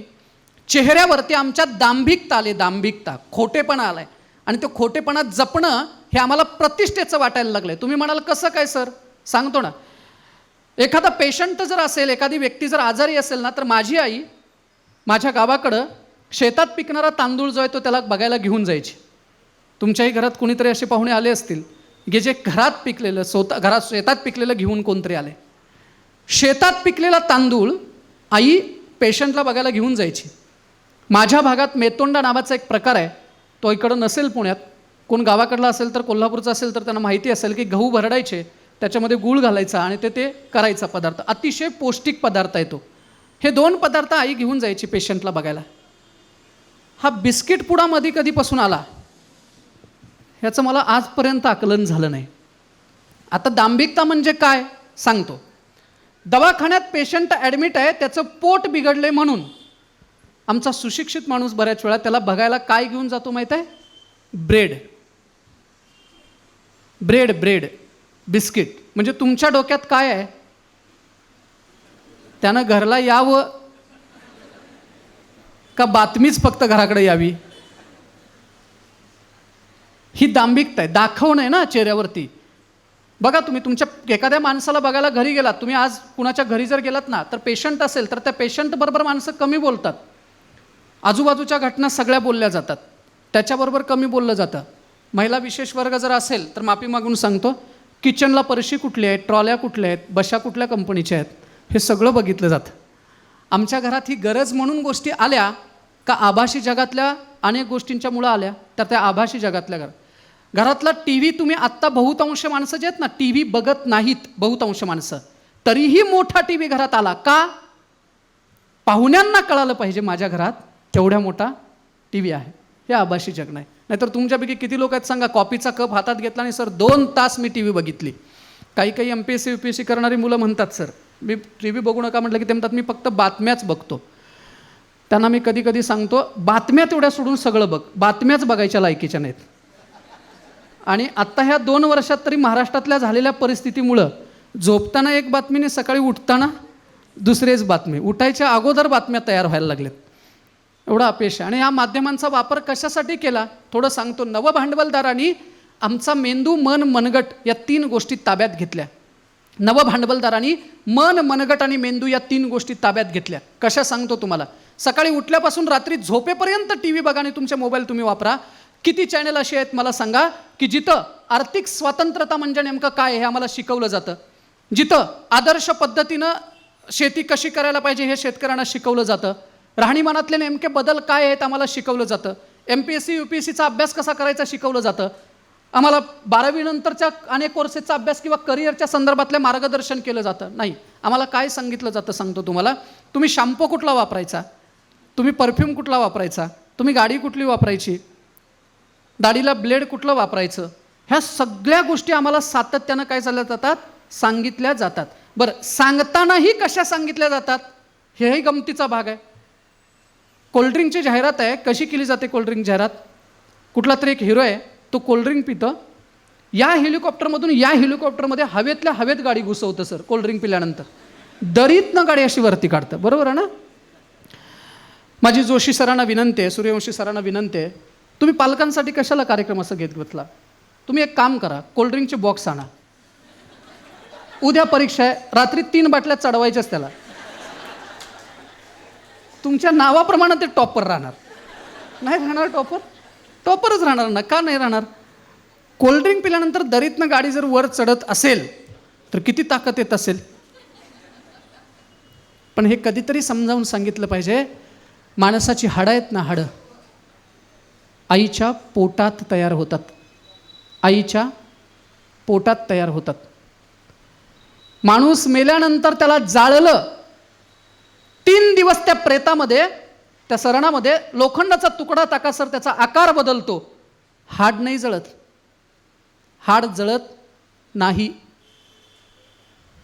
पण मी वाचलंय, ऐकलंय, कोल्ड्रिंकमध्ये 1.5 दिवसात दात विरघळतो. आईनं दिलेले हे 9 महिने रक्त पाजून दिलेले हाडं अग्नी देखील जाळू शकत नाही आहे. एवढी ताकद असणारं शरीर कमकुत करण्याची ह्या गोष्टी आम्हाला माध्यमांनी कशा पद्धतीनं शिकवल्या. बरं, परफ्यूमची जाहिरात आहे, काय परफ्यूमच्या जाहिरातीत दाखवलं जातं, परफ्यूम मारला अंगावर काय होतं, मुलगी जवळ येते. आणि हे आयांनो आम्ही बघायचं बरं का, वयात आलेल्या मुलांना मुलींना घेऊन आम्ही हे बघायचं, मुलगी जवळ येते. जर असं असेल तर 35 वर्षाची पोरं का फिरतायत अशी. तुमच्या भाऊकीत, तुमच्या पाहुण्यात, नात्यात कुणी ना कुणीतरी असेल शेजारी, आज द्या त्याला परफ्यूमचे बॉक्स गिफ्ट म्हणून, घेऊ देत ना तो. परफ्यूम मारला की मुलगी जवळ येते. पावसानंतर येणारा मातीचा पहिला वास आणि कष्टानंतर येणाऱ्या घामाचा वास हा जगातला सगळ्यात महाग परफ्यूम आहे. या परफ्यूमची किंमत नाही करतायत, तो कुठल्या बाटलीत विकत नाही मिळत. घामाची जर लाज वाटायला लागली आम्हाला तर यशाच्या जवळ नाही जाता येत. आणि म्हणून आम्ही आभासी जगातलं जे जगणं आहे ना ते आम्ही कमी करायला हवं. आम्हाला वास्तवता आमच्या मुलांच्यापर्यंत पोहोचवायला हवी. त्यांचे हिरो बदललेत मुलांचे हिरो. आता मी व्याख्यानाच्या कार्यक्रमाला महाराष्ट्रभर जातोय. उद्या संध्याकाळी माझा एक कार्यक्रम आहे कोल्हापूरला. रात्रीच्या वेळेस मी गाडी घेऊन जात असताना ड्रायव्हरला सांगतो, सर गाव जवळ आलं की जरा गाडी हळू घेत जा.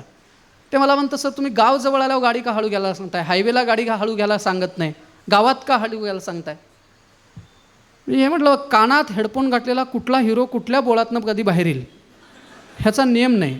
आणि त्याची काळजी आपणच घ्यायला पाहिजे, कारण त्याला ऐकू येत नाही ना. ते त्याचा रात्री 10ला दिवस सुरू होतो आणि ते असं 4 किलोमीटर एकटंच चालत जातं.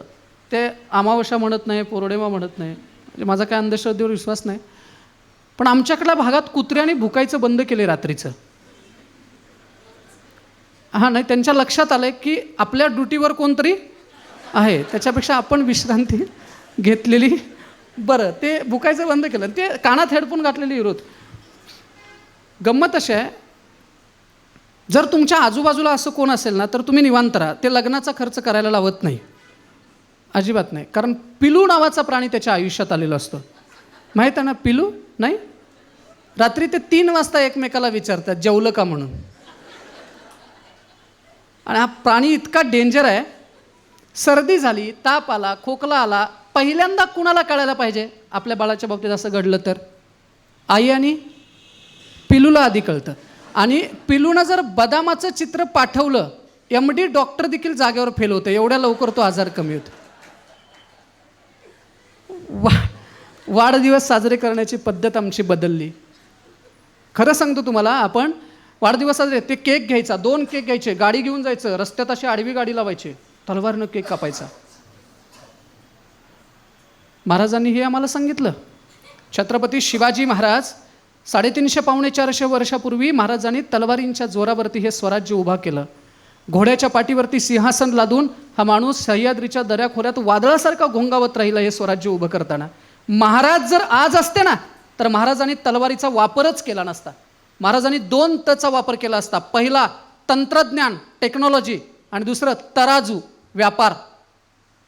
या 2 गोष्टीचा व्यापार करून आज ऑनलाईन प्रोडक्ट विकणाऱ्या कंपन्या आमच्या घरापर्यंत आल्या. महाराज जर आज असते तर स्वराज्य नावाचा शब्द जगाच्या कानाकोपऱ्यात महाराजांनी पोचवला असता. आम्ही कुठल्या सूत्रांचे पायीक आहोत? बरं, ते वाढदिवस साजरे करायचे, त्याचा फोटो काढायचा आणि कुठं टाकायचा तो फोटो? सोशल मीडियात. सकाळपासून संध्याकाळ पण एकच काम, लाईक किती आल्या, कमेंट किती आल्या, लाईक किती आल्या, कमेंट किती आल्या, माझा स्टेटस कुणी कुणी बघितला. ही तुमची गरज कुणी ओळखली आहे? मोबाईल कंपन्यांनी. म्हणजे त्या कंपन्यांनी नेमकं काय केलं सांगतो तुम्हाला. आता चेहरा कितीही काळा असू देव, ते फोटो मारले की त्या गोरच दिसतंय. म्हणजे ही गरज त्यांनी ओळखली. आपण वास्तवात तसे नाही, हे आपण स्वीकारतच नाही आहे ना. हेच तर आभासी जगणं आहे. मग तो फोटो काढून तुम्ही सोशल मीडियात टाकता, सकाळी उठल्यापासून रात्री झोपेपर्यंत लाईक आणि कमेंट मोजता. दिल्लीतनं एखाद्या मुलग्याला कमेंट आली, हिरोसारखा दिसतोस, ते 4 दिवस हवेतच. ते घरात देखील उमऱ्याला 2 वेळा धडकतं. माणसांच्याकडे बघत नाही, इतकं ते हवेत. माझा प्रश्न आहे, संध्याकाळी 5 वाजता त्याच्या बापाला अटॅक आला, कोण पळत येतं माहिती आहे? त्याच्या शेजारची बन्यांवरती गल्लीतली माणसं जी बसलेली असतात, कुठंतरी काम करणारे कामगार असतात, ते पळत येतात, तुमच्या वडिलांना उचलतात, दवाखान्यापर्यंत नेऊन पोचवतात. संध्याकाळी तुमच्या शेजारची एखादी आजी येते, डोक्यावरून हात फिरवताना सांगते, बाळा नको काळजी करू, संध्याकाळी जेवायला घराकडे ये. तुमच्या घरातलं कुठलं काम असेल तर तुमच्या शेजारची काकी करते. शेताभातातली माणसं जर असतील तर कोण येतं? म्हैशीची धार काढायची आहे तर शेजारची काकी येऊन त्या घरातल्या म्हैशीची धार काढते. तिच्या बांगड्या फुटल्या तरी चालतील, त्या म्हैशीने लात मारली तरी चालेल, कारण तिला माहीत आहे हे जर धार काढायला नसली तर ह्या घराचं आर्थिक नुकसान होणार आहे. आपले हिरो कोण? अजय देवगण आणि काजल. बापाला कुणी वाचवलं? गल्लीतल्या माणसाला. तो नाही का आपला हिरो? आजी नाही हिरो? संध्याकाळी गोठ्यात येऊन धार काढणारी एखादी काकी आपली हिरो नाही होऊ शकत? मग करा असं, काजलला फोन लावायचा आणि सांगायचं धार राहिले आत्ताच्या आत्ता ये, धार काढा आणि कुठं ते जा, कारण सकाळपासून तुलाच बघत बसलोय.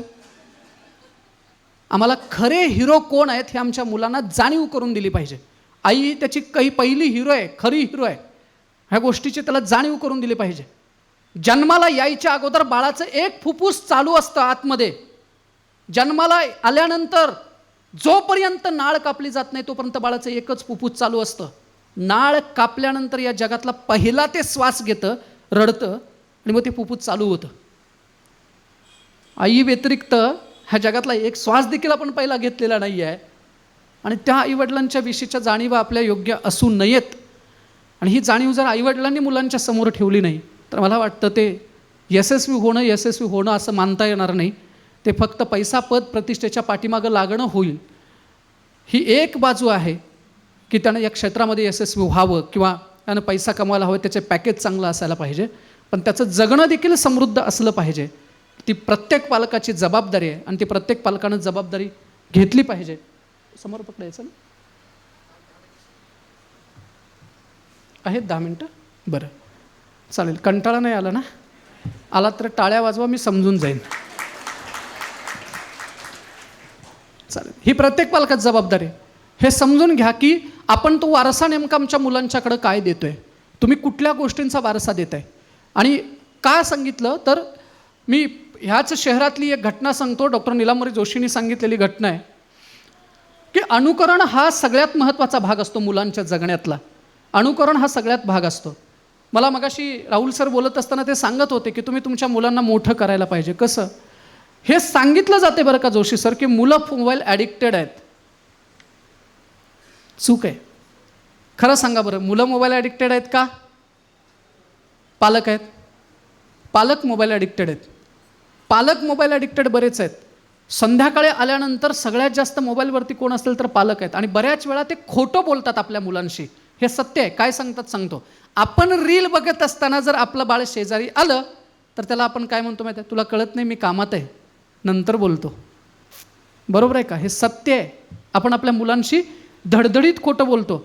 तुमची मुलं तुमचं ऐकत नाहीत म्हणून तुम्हाला दुःख वाटतंय, नका करू. तुमची मुलं तुम्हाला पाहतायत याची काळजी करा. तुम्हाला बघतायत, तुमचं निरीक्षण करतायत, तुमच्या ते आजूबाजूला आहेत. प्रत्येक गोष्ट ती तुमची बघत असतात. 7वीला शिकणाऱ्या मुलाच्या पाण्याच्या बाटलीमध्ये दारू सापडली. 7वीला शिकणाऱ्या शाळेमध्ये दारू सापडली. शिक्षकाने त्याला विचारलं, काय करतोयस हे? मुलगा म्हणाला की माहिती नाही सर. माहीत नाही? अरे बाटली तुझी आहे, पितोय तू, माहिती नाही कसं? म्हणाला खरंच सर माहिती नाही मला काय आहे. आणलं कुठून? तर म्हणाला सर खरंच मला माहिती नाही काय आहे, पण माझ्या वडिलांना कधी कधी ऑफिसमधल्या कामाचा ताण झाला की हे पितात. परीक्षा 8 दिवसावर आले, मला प्रचंड टेन्शन आले आणि म्हणून मी हे पितोय. मुलं निरीक्षण करतायत त्या गोष्टीचं. तुम्ही त्यांच्यासमोर काय ठेवताय, काय बोलताय, काय वाचताय. असं कुठलं तरी एखादं घर आहे सांगा मला की संध्याकाळी 6 वाजल्यापासून रात्री 10 वाजेपर्यंत पालक मुलांच्या बरोबर संवाद साधतायत, त्यांच्याबरोबर बोलतायत, चांगल्या पुस्तकांचं वाचन करतायत आणि मुलं ते करत नाहीत. असं कधीच होत नाही. घरामध्ये 1 लाख रुपये किमतीचे मोबाईल आत्ता प्रत्येकाचे असतील. 1 लाख. मी सरासरी सांगितलं. काही जणांच्याकडं एकट्या व्यक्तीकडे 1 2 लाखाचे मोबाईल आहेत. पण सरासरी 5 मोबाईल असल्याने ते 20,000 रुपये किमतीचा एक मोबाईल असला तर 1 लाख रुपये किमतीचे मोबाईल तुमच्या घरामध्ये आहेत. 10% किमतीची त्याच्यापेक्षा पुस्तकं आहेत का? तर त्याचं उत्तर नाही येतं. मग तुम्ही तुमच्या मुलांच्या हातात दिलेले मोबाईल हे त्यांना काय देत आहेत? तर 8 तासाच्या वेबसिरीज आहेत. 8 तासाच्या वेबसिरीज आहेत. आणि तुम्ही सगळे सुशिक्षित आहात, शहरात बोलतो याची कल्पना आहे म्हणून सांगतोय. सेक्स आणि व्हायलन्स हे 2च कंटेंट फक्त वेबसिरीजमध्ये अधिक प्रमोट केले जातात, सांगितले जातात. जाहिरातीतला त्या 8 तासाच्या वेबसिरीजमधला छोटासा एक भाग असा दाखवला जातो की जो भाग आपल्या मुलांना आकर्षित करेल. मग ती मुलं बघायला लागतील असा भाग त्यांच्या समोर ठेवला जातो. तो भाग बघितल्यानंतर ती 8 तासाची वेबसिरीज मुलं बघायला प्रवृत्त होतात आणि ती 8 तासाची अख्खी वेबसिरीज बघण्याकडे त्यांचा कल. आता अशा मुलांना जर त्यापासून सगळ्यात थांबवायचं असेल तर पालक म्हणून अशा 20 वेबसाईट आपल्याला माहिती आहेत का? मी वापरू नका असं म्हणत नाही. It is a essential and it is a need. ती गरज आहे, आधुनिकतेचं देणं आहे, आम्ही ते वापरायलाच पाहिजे. मोबाईलला विरोध नाही आहे, पण त्याचा वापर करण्याची क्षमता, वापर करण्याबद्दलचा विचार, त्याचं ज्ञान, तुम्ही एखादा फ्रीज घरामध्ये आणला तर त्याच्याबरोबरचं पुस्तक तुमच्याबरोबर सोबत मिळतं ना त्या फ्रीजबरोबर. जर तुम्ही टी व्ही आणला तर ती टी व्ही वापरायचा कसा याच्याबद्दलचं तुम्हाला एक पुस्तक मिळतं आणि त्या पुस्तकामध्ये सगळी माहिती लिहिलेली असते की या टी व्हीमध्ये कुठल्या कुठल्या गोष्टी आहेत आणि त्या वापरायच्या कशा. मोबाईलच्या बाबतीत आपण हा कधी विचार करणार आहोत की आम्ही जर सोशल मीडियात असेल तर माझे कुठले 10 मित्र असे असावेत की ज्यांना वाचल्यानंतर, ऐकल्यानंतर माझ्या जगण्यामध्ये मला त्याचा फायदा होणार आहे. समजा मी इंजिनियर म्हणून काम करत असेल तर महाराष्ट्रातले टॉपचे 10 इंजिनियर माझ्या सोशल मीडियाच्या यादीत माझे मित्र आहेत का? तर असं होत नाही. माझा मावस भाऊ माझ्या मित्र यादीत आहे. तो संध्याकाळी 7 वाजता कुठल्या तरी हॉटेलवर जाऊन त्याचा फोटो काढतो, तो अपलोड करतो आणि रात्री 8 वाजता मी त्याच्यावरती कमेंट करायला पाहिजे ही त्याची अपेक्षा असते. पण 10 माझ्या क्षेत्रातली तज्ज्ञ माणसं ही माझ्या सोबत आहेत याची जाणीवच बऱ्याच वेळा आपल्याला नसते किंवा ते समजून घेत नाही आपण. तो संध्याकाळचा वेळ या आभासी जगापासून त्या मुलांना काढून आपल्या जगण्यात परिवर्तन करून मग मुलांच्या जगण्याकडे परिवर्तनासाठी दिशेनं गेलं पाहिजे. आमच्या जगण्यात ते परिवर्तन पहिल्यांदा झालं पाहिजे आणि मग मुलांच्या जगण्यामध्ये ते हळूहळू परिवर्तन होईल किंवा त्याची आम्हाला अपेक्षा करता येईल. पण ती अपेक्षा तशी होत नाही आहे सर. वाईट वाटतं कधी कधी सांगताना की आत्ताच्या काळामध्ये जर बघितलं ना तर मुलांचा पालकांच्याकडे बघण्याचा दृष्टिकोन का बदलत चालला, तर त्याचं मूळ कारण असं आहे, आभासी जगाचा वाढता प्रभाव हे त्याचं मूळ कारण आहे. कारण त्या मुलांच्या त्यांच्या जवळचं कोण आहे, तर जवळच्या ह्या गोष्टी आहेत. त्यांना त्या गोष्टींच्यातनं ज्ञान होते. ते ज्ञान सत्य आहे की असत्य आहे ही तपासण्याची कुठलीही व्यवस्था आपल्याकडं नाही किंवा ती व्यवस्था कामच करत नाही आहे. आणि ती व्यवस्था काम करत नसल्यामुळं मुलांना दिसेल ती गोष्ट सत्य मानूनच काम करावं लागतं. सत्य समजून घेऊनच काय करावं लागतं, काम करावं लागतं. जबाबदाऱ्या द्या. मगाशी जे मग म्हणालेलो होतो ते या अंगानेला म्हणालेलो होतो. आपल्याकडं प्रक्रिया अशी आहे, एखाद्या मुलाला एखादी गोष्ट जर घरातला पालक सांगत असेल तर त्याला सांगितलं की तुला हे करायचं आहे, तर बऱ्याच वेळा लग्न होईपर्यंत त्याला त्याच्यावरती ती जबाबदारी दिली जात नाही. शेती लग्न होईपर्यंत नावावर केली जाते का? म्हणजे लग्न झाल्यानंतरही बऱ्याच ठिकाणी शेती नावावर केली जात नाही. त्या शेतीमधला एखादा निर्णय घ्यायचा असेल तर नाही. मुलांनी एखाद्या घराच्या बाबतीतला निर्णय घेतलेला असेल तर नाही. लग्न होईपर्यंत घरातला संवाद असा असतो, त्याला काय कळते, त्याला काय कळते. बरं, त्याचं लग्न झालं, आता 15 दिवस झाले आणि त्याच्याकडनं एक चूक घडली की घरातला संवाद काय बदलतो माहीत आहे? आता लग्न झाले की एवढं कळत नाही का? म्हणजे लग्न हा समजण्याचा क्रायटेरिया आहे का? लग्न हा समजण्याचा क्रायटेरिया नाही आहे. त्या मुलांना त्यांची मानसिकता ज्यावेळेस उच्च स्तरावरती काम करत असते, समजून घेण्याची क्षमता त्यांची उच्च स्तरावरती काम करत असते, त्यावेळेस पालक म्हणून आम्ही त्यांच्या सोबत असायला पाहिजे, त्यांच्या जवळ असलं पाहिजे. आणि ते जर नसेल तर आभासी जगाचे परिणाम काय होतात? दिसणाऱ्या गोष्टीला ती सत्य कशी मानतात. कोल्हापुरातली घटना आहे सर. एका मित्राच्या आईचं निधन झालं. मित्राच्या आईचं निधन झालं. त्या मित्राला बोलवायला म्हणून मी त्याच्या घरी गेलो. थोडा वेळ बसलो, इकडल्या तिकडल्या गप्पा झाल्या. 3रीच्या वर्गात शिकणारी त्याची मुलगी जवळ आली आणि तिनं आपल्या वडिलांना प्रश्न विचारला, बाबा आईला कुणी शूट केलं? आईला कुणी शूट केलं? थोडा वेळ ती मुलगी थांबली. मी गेलो, म्हणजे थांबली ती मुलगी. गेल्यानंतर मी माझ्या मित्राला विचारलं, म्हटलं मगाशी ती का असं म्हणत होती, तुझी कन्या मुलगी तुझी असं का म्हणत होती की आईला शूट कुणी केलं? तर त्या मित्रानं दिलेलं उत्तर असं आहे, सर PUBG भरपूर खेळते आणि माझ्या मुलगीला असं वाटतंय गोळी घालून मारल्याशिवाय माणूस मरतच नाही. माझी आई मेले, तिला कोणीतरी गोळी घातल्यानंतरच ती मेले असं तिच्या डोक्यात आहे. 3 वर्षाच्या बाळाला आभासी जगाचा परिणाम काय होतोय, तर नैसर्गिक मृत्यू येऊ शकतो हे आपल्या बाळाला देखील त्या 3 वर्षाच्या कळत नाही आहे. कशामुळं? कुणीतरी कुणाला तरी मारावं लागतं. हे 3रीत शिकणाऱ्या किंवा 3 वर्षाच्या बाळाला जर वाटत असेल तर येत्या काळात त्या मुलाकडनं आपण नेमक्या अपेक्षा काय ठेवणार आहोत? कोऱ्या पाटीवरती उमटलेली ही अक्षरं त्याचं आयुष्य कुठंपर्यंत घेऊन जाणार आहेत. आणि 18-19 वर्षापर्यंत आभासी जगातले झालेले परिणाम आपल्या मुलांच्याकडनं न भरून येणारं नुकसान करून घेतात. हे अनेक पालकांच्या लक्षात देखील आलेलं असेल. आभासी जगातल्या प्रक्रियेकडं बघून त्यांनी घेतलेले निर्णय हे त्यांच्या आयुष्यभरात कधीही न भरून येणारं नुकसान त्यांच्याकडनं होतंय. आता हे स्पष्ट बोलतो थोडा, मी कसं म्हणतोय ते. प्रेमविवाह झालेल्या अल्पवयीन मुलांचे आयुष्य जर पुढं जाऊन काय झालेत याचा जर विचार तुम्ही कधीतरी केला तर मग तुमच्या ते लक्षात येईल. मी त्याचाही विरोधक नाही आहे, परंतु क्षमता आणि पात्रता या दोन गोष्टींचा विचार करून त्या गोष्टी व्हायला पाहिजेत. पण अल्पवयात या गोष्टी झाल्यानंतर त्या मुलांचं पुढं जाऊन संपूर्ण आयुष्य उद्ध्वस्त झालेली आम्हाला कुटुंब बघायला मिळालेत. कशासाठी? तर तेवढ्या कालावधीमध्ये त्या आभासी जगात मुलं हिप्नोटाईज होतात, त्याच गोष्टीला ती सत्य मानतात. तुम्ही 3 तासाचा चित्रपट बघितला, तो आर्मीचा संदर्भात नसेल तर त्या 3 तासामध्ये आपल्या डोक्यात एवढंच येतं की मी आर्मी भरती होणार, आणि ते संध्याकाळी जिम जॉईन करतं. हे 8 दिवस ते राहतच. मग त्या 8 दिवसामध्ये त्याच्याकडनं एखादा निर्णय जर चुकीचा घडला तर असे किती आभास आहेत. प्रेम ही गोष्ट मी मगाशी म्हणालो की ते कुटुंबाचा आधार आहे आणि मुलांच्या जगण्याचा पाया आहे. शिकवायला कुणी पाहिजे? आई आणि वडिलांनी, बरोबर का? शिकवायला कुणी पाहिजे? आई आणि वडिलांनी.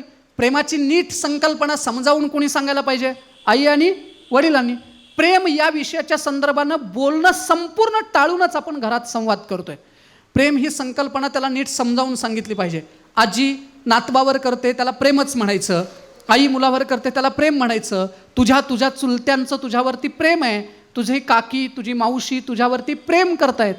या गोष्टीला आपण दुसरी नावं दिली, माया, जिव्हाळा, आपुलकी, स्नेह ही नावं दिली. पण प्रेम शब्द आपण उच्चारत नाही ना, त्याला प्रेमच म्हणायचं. ही नीट संकल्पना समजावून सांगितली तर त्याला कळेल की हे सगळं प्रेम आहे.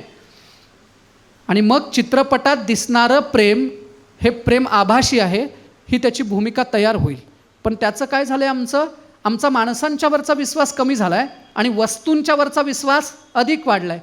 घरातल्याच बाळाला आपण असं धडधडीत सांगतो शेजारच्या घरात जायचं नाही का? आमची त्यांच्याबरोबर 25 वर्ष दुश्मनी आहे. शेजारी आमचा चुलता राहतो आणि चुलता जगातला सगळ्यात मोठा दुश्मन आहे. तिकडं जायचं नाही, इथं बस टी व्ही बघ, पण तिकडं जायचं नाही.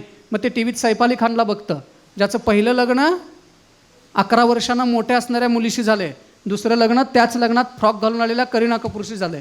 लग्न नावाची त्याची संकल्पनाच पूर्ण होते. तुम्ही वेगळं त्याला काही सांगायची गरजच भासत नाही आहे. ह्या आभासी जगातलं जगणं आपल्या मुलांच्यावरती लादू नये वाटत असेल तर पालक म्हणून आपण त्या भूमिका घ्यायला हव्यात. आणि भूमिका हा शब्द फार महत्त्वाचा आहे. भूमिका घेता येणारीच माणसं आपल्या मुलांना घडवू शकतात. भूमिका न घेता येणारी माणसं आपल्या मुलांना घडवू शकत नाहीत. त्याच्या चांगल्यावर चांगलं बोलता आलं पाहिजे, त्याचं कौतुक करता आलं पाहिजे आणि त्याच्या चुकीवर तात्काळ बोट ठेवून त्याची चूक त्याला समजावून नीटपणे सांगता आली पाहिजे. हे तुझ्याकडून घडलं आहे, हे तुला मान्य करावं लागेल, तुला संधी आहे आणि तुला पुढं चालण्यासाठी आम्ही तुझ्यासोबत आहोत. पण बऱ्याच वेळा ही भूमिका घेतली जात नाही. मुलांना काय वाटेल, मुलं कशी करतील, घर सोडून गेला तर काय करायचं, त्यानं वेगळं काही निर्णय घेतला तर काय करायचं, इथंपर्यंत भीती वाटेपर्यंत आपण त्या मुलाबरोबर संवादच का तोडला, ही भीती वाटेपर्यंत आपण त्यांच्याशी संवाद का तोडला. उलट असं धाडस आपल्याला पालक म्हणून आलं पाहिजे, मला माझ्या मुलावरती विश्वास आहे, अपयशी झाला तरी देखील तो चुकीचं काहीही पाऊल उचलणार नाही, हा पालक म्हणून माझा विश्वास नेहमी त्याच्याबरोबर आहे. हा विश्वास जर असेल तर ते होईल. आणि चरित्र पुस्तकं महापुरुषांची चरित्र अपयशावरती मात कशी करायची हे शिकवतात. ती चरित्र खरं तर पुढं ठेवायला पाहिजेत त्यांच्या, पण आपण ती चरित्र ठेवत नाही. टॉपर्स अकॅडमीच्या माध्यमातून सर तुमचं जे काम चालतं आहे, मगाशी राहुल सरांनी जी आकडेवारी सांगितली त्या आकडेवारीमध्ये माझ्या एक लक्षात आलं की यशाचा आकडा कमी आहे, टक्केवारी कमी आहे आणि त्या यशासाठी प्रयत्न करणाऱ्या मुलांची संख्या अधिक आहे. मग त्या मुलांचं नेमकं काय? कधी ना कधीतरी कुठल्या ना कुठल्या तरी आयुष्यात म्हणजे ते क्षेत्रामध्ये यश मिळतच असतं. प्रयत्न केल्यानंतर ते एकाच दिवसात एकाच वर्षात कधीही होणार नाही. आणि ती भूमिका आपल्याला अपयश म्हणून न घेता उलट संधी म्हणून घेता यायला पाहिजे. साधी गोष्ट सांगतो की महापुरुषांची चरित्र कशी शिकवतात. छत्रपती शिवाजी महाराजांच्या आयुष्यामध्ये अपयशांची किती वेळा तरी मालिका आली, पण त्यांनी कधी माघार नाही घेतली. त्या गोष्टींच्याकडे तेवढ्या ताकदीने त्यांनी बघितलं. साधारण मला वाटतं 1666ला ज्यावेळेस महाराज आग्र्याच्या भेटीवरती गेले होते त्यावेळेस महाराजांच्या स्वराज्यातले किल्ले सगळेच्या सगळे मिर्झाराजे जयसिंगाने घेतले होते. म्हणजे 4 लाख होणाचा प्रदेश आणि 23 किल्ले, महत्त्वाचे 23 किल्ले ताब्यात घेतले होते. एवढं मिळवलेलं सगळं एका तहात महाराजांना ते द्यावं लागलं होतं ना, एका मिनिटाच्या आत ते द्यावं लागलं होतं. आपण त्या ठिकाणी असतो तर काय झालं असतं? महाराजांनी ते दिलं त्याच्यानंतर महाराज आग्र्याच्या भेटीवरती गेले. महाराज आग्र्याच्या भेटीवरती जाताना स्वराज्यात किल्ल्यांची संख्या होती 17 किल्ले स्वराज्यात फक्त होते. महाराज आग्र्याच्या भेटीवरनं परत आले त्यावेळेस तानाजी मालुसरेने कोंढाणा ताब्यात घेतला होता आणि किल्ल्यांची संख्या झाली होती 18. साल आहे 1670. 1670 साली स्वराज्यात 18 किल्ले होते आणि महाराज परत आल्यानंतर तिथंपासून 1670 पासून 1678 पर्यंत स्वराज्यात किल्ल्यांची संख्या होती 260. गेलेलं सगळं वैभव 1670 पासून 1678 पर्यंत 8 वर्षाच्या कालावधीमध्ये एवढा भव्य दिव्य इतिहास उभा केला. आणि महाराज फक्त ते उभा करून थांबले नाहीत, त्यांनी सांगितलं स्वतःहून की तो आलमगीर बादशाह इथं कधीतरी स्वराज्यात येईल, माझा एक एक किल्ला लढवायला त्याला एक एक वरूस लागल. जर त्याला एक एक वरूस एक एक किल्ला लढवला तर 260 वर्ष त्याला या महाराष्ट्राच्या मातीमध्ये राहावं लागेल. आणि तसंच घडलं. एकेका किल्ल्याला 6-6, 7-7 वर्ष दिली तरी महाराष्ट्रातला एक एक किल्ला बादशाला ताब्यात घेता आला नाही आणि त्यांची कबर इथंच कुठंतरी खोदावी लागली. त्याचं कारण काय तर महाराजांना तेवढा तो विश्वास होता. तुमचं गेलेलं वैभव कुठल्याही क्षणी तुम्हाला मिळवता येतं याचा विश्वास आपल्या मुलांच्यामध्ये देता आला पाहिजे. 50व्या वर्षी सुरुवात करून यशस्वी झालेली माणसं आपल्या आजूबाजूला कुठंतरी असतात. कधी काही मुलं म्हणतात की मी इतका वर्ष अभ्यास केला, 7-8 वर्ष अभ्यास केला, मला ते यश मिळालं नाही, आता काय होईल. तर ते ज्ञान कुठेही वाया जात नाही. ते तुम्ही कन्वर्ट करू शकता व्यवसायामध्ये, इतर क्षेत्रामध्ये ते कन्वर्ट करू शकता आणि तुम्ही यशस्वी होऊ शकता. उदाहरणं द्यायचं झालं तर मी स्वतः D.Ed, B.Ed, M.Ed gold medallist आहे, पण माझ्या शिक्षणाचा वापर माझ्या शब्दांच्या पेक्षा कमीच कायम राहिला. माझ्या शब्दांचा वापर अधिक झाला, माझ्या कलेचा वापर अधिक झाला आणि आयुष्यातली महत्त्वाची वर्ष शिक्षण क्षेत्रात घालवल्यानंतर देखील तिथं म्हणावं असं यश मिळालं नाही. पण त्या शिक्षणाचा वापर, त्या वाचलेल्या, त्या ज्ञानाचा, त्या समजून घेतलेल्या क्षेत्राचा सगळा वापर माझ्या आयुष्यात कुठंतरी झाला. तसा तो झाल्याशिवाय राहत नाही, तो होईल अशी अपेक्षा बाळगतो. मला वाटतं समारोपाकडे येणं अपेक्षित आहे. काही लोकांचे चेहरे बघितल्यानंतर ते लक्षात यायला लागले, तर टाळ्या वाजून खरंच तुम्ही थांबवायला नको म्हणून समारोपाकडे येतोय. 2च मिनटं घेतोय. 3 गोष्टी मुलांना परत एकदा शेवला. निवैर होता यायला पाहिजे आपल्या मुलांना. निवैर, कुणाबरोबरही वैरत्व पत्करू नये, निवैर होता यायला पाहिजे, निपक्ष होता यायला पाहिजे, त्याला चुकीला चूक म्हणता येण्याची त्याच्याकडे क्षमता असली पाहिजे, बरोबरला बरोबर म्हणण्याची क्षमता असली पाहिजे आणि शेवटचं निर्भय होता यायला पाहिजे. त्यानं घाबरता कामा नये. डरो मत ही त्याची थीम असली पाहिजे. त्याला त्याच्या जगण्याविषयी विश्वास असला पाहिजे, तेवढं धाडस त्याच्या अंगामध्ये आलं पाहिजे. ती धाडस देण्याची जबाबदारी पालकांची आहे, ती तुम्ही द्याल अशी अपेक्षा बाळगतो. समारोपात जाता जाता इतकंच सांगतो, भिवून पाऊल टाकू नका, भिवून जग पाहू नका. भिणाऱ्याला कोणी आकाश पाहू देत नाही, भिणाऱ्याला कोणी प्रकाश पाहू देत नाही. तुमच्या सगळ्यांच्या पायात न संपणारं त्राण आहे आणि तुमच्या पंखात गरुडाहुनी झेपवणारा प्राण आहे. नवा दिवस प्रकाश घेऊन येतो आहे, नवा दिवस आकाश घेऊन येतो आहे. टॉपर अकॅडमी तुमच्या सोबत आहे. एवढी चांगली तज्ज्ञ माणसं तुमच्या सोबत आहेत. स्वतः त्यांनी जीवाचं रान करणारी ती सगळी माणसं आहेत. मी सगळ्यांना ओळखतो त्यांना आणि सगळी ही माणसं बघितलीत ना तर कुठल्या तरी ध्येयानं पछाडलेली आहेत, कुठंतरी व्हिजन डोळ्यासमोर आहे. आणि हे जगातलं सगळ्यात मोठं अवघड काम असतं राहुल सर, ते तुम्ही जे करत आहे हे जगातलं सगळ्यात मोठं अवघड काम असतं. कुठलं सांगतो, माझी स्वतःची लोकराजा शाहू नावाची अकॅडमी आहे. हे जगातलं सगळ्यात मोठं अवघड काम कुठलं, कुठल्या तरी आईवडिलांची आणि बाळाची स्वप्न पूर्ण करण्यासाठी ही माणसं स्वतःला वेटीला धरतात. एखाद्या बाळाचा रिझल्ट आला नाही ना तर तुम्हाला काय वाटतं, पालक म्हणून तुम्हाला त्या दिवशी झोप लागत नाही, चूक आहे. शिक्षक म्हणून शिक्षकांनाही त्या दिवशी झोप लागलेली नसते. मी माझ्या अकॅडमीमधल्या बऱ्याच वेळा हे गोष्टी अनुभवलेत. 1-2 मार्कात मुलं ज्यावेळेस कुठंतरी मागं पडतात आणि जातात त्यावेळेस शिक्षक म्हणून आमच्या देखील डोळ्यात तेवढ्याच ताकदीनं ते पाणी येतं, तेवढं वाईट वाटतं. त्या बाळाच्या बाबतीत तुम्ही केलेलं कष्ट असतं आणि त्या कष्टाला आपण न्याय देऊ शकलो नाही की काय अशी एक भावना मनामध्ये तयार होते आणि ती झोप लागत नाही. मग स्वतःला पुन्हा त्या कसोटीवरती सिद्ध करण्यासाठी जीवाचं रान करत पुन्हा ते सगळं उभं करायचं. हे लक्षात घ्या. आता बऱ्याच वेळा सर म्हटलं जाते, थोडंसं स्पष्ट बोलतो अजून, की बऱ्याच वेळा असं म्हटलं जाते की तो अकॅडमी हा काहीतरी व्यवसाय झाला आहे, हे झालं आहे, ते सगळं झालं आहे. तुम्हाला काय वाटतं, एवढी क्षमता असलेली माणसं हे क्षेत्र सोडून दुसऱ्या क्षेत्रात उतरली, काही भव्य दिव्य उभं करू शकणार नाहीत असं वाटतंय? 100% तेवढी त्यांच्याकडे ताकद असते. मग याच क्षेत्रात का, तर त्याचं कारण आहे समाधानाची एक जाणीव कायमस्वरूपी सोबत राहते आणि म्हणून या क्षेत्रामध्ये ते कष्ट केले जातात, हे लक्षात घ्या. आणि त्याच्यासाठी ही माणसं राबतायत कुठंतरी, ते तुमचंही सहकार्य असलं पाहिजे. चांगल्याच्या पाठीमागं उभं राहिलं तर चांगलं कार्य उभं राहतं, वाईटाच्या पाठीमागं उभं राहिलं तर ते वाईटच काम उभं राहतं. तुम्ही कशाला पाठिंबा देणार आहात हे फार महत्त्वाचं आहे. सगळ्याच ठिकाणी आपला सहभाग जो आहे तो एकाच क्षेत्रात राहायला पाहिजे असं नाही. म्हणजे कुणाकडं पैसे आहेत त्यांना पैसे देता येतात, कुणाकडं ज्ञान आहे त्याला ज्ञान देता येतं, कुणाला जर काम करता येत असेल तर त्यांना काम द्यावं, ज्याला मदत करता येते त्यांना मदत करावी. अशा क्षेत्रामध्ये जर तुम्ही उभं राहिलात तर होतं. पण बऱ्याच वेळा काय होतं, आपण वाईटाच्या पाठीमागं उभं राहतो.